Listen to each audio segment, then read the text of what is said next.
আসসালামু আলাইকুম, সবাই কেমন আছেন? আশা করি সবাই ভালো আছেন। এটা হচ্ছে পাবনা শহরের ভেতরে ডক্টর তাহসিনা আজিজের বাসা। তাহসিনা আজিজের বাসায় আমি গিয়েছিলাম আমার কিছু ট্রিটমেন্টের জন্য। এখানে আমার দুটো রাজকন্যা আছে, টুইন। আর এই টুইনটা আসলে প্রথমত বলবো ডক্টর তাহসিনা আজিজের মাধ্যমে আমি কনসেপ্ট করি। আর আমার মা দেখুন কি সুন্দর করে তাদের সাথে ইয়ার্কি ফাজলামো করছে। আর এত সুন্দর বাগান ফুলের, কি বলবো, মানে মন ছুঁয়ে যায়, দেখলেই মন ভালো হয়ে যায়। এই পাবনা শহরের মধ্যে যদি কোথাও ফুল গাছ বেশি থাকে বা ফুলের বাগান থাকে খুব সৌন্দর্য, সেটা হচ্ছে একমাত্র তাহসিনা আজিজের বাসা। আর এত সুন্দর ফুল যা চোখ জোড়ানো, আপনারা দেখলে মনে হবে না যে ওখান থেকে ফিরে চলে আসি। যে যেখান থেকে আসুক না কেন, দেশ বিদেশ থেকে তাহসিনা আজিজ ডাক্তারের কাছে দেখাতে আসে, তারাই ভিডিও করে নিয়ে যায়, ঠিক আমার মতোই এইভাবে। আর দেখুন, এমন কোনো ফুল নাই যা বাকি আছে। সব রকম ফুল এখানে পেয়ে যাবেন, দেশি বিদেশি সব রকম ফুল।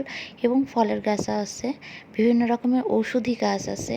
যেহেতু ডক্টর তাহসিনা আজিজ এগুলো খুব বেশি ভালোবাসে, আর এগুলোর জন্য মেনটেন করার জন্য কিছু লোক আছে যে সুন্দর করে ফুলগুলোর যত্ন নেয়। আর যাই হোক, আমার কাছে খুবই ভালো লাগলো, তাই আপনাদের সাথেও শেয়ার করলাম।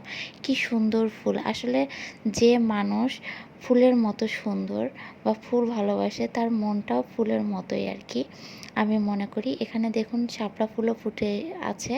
আমার খুবই ভালো লাগছে শাপলা ফুল দেখে। একটা বাড়ির ভেতরে কি নাই, মানে সব রকম ফুল গাছ আপনারা এখানে পেয়ে যাবেন।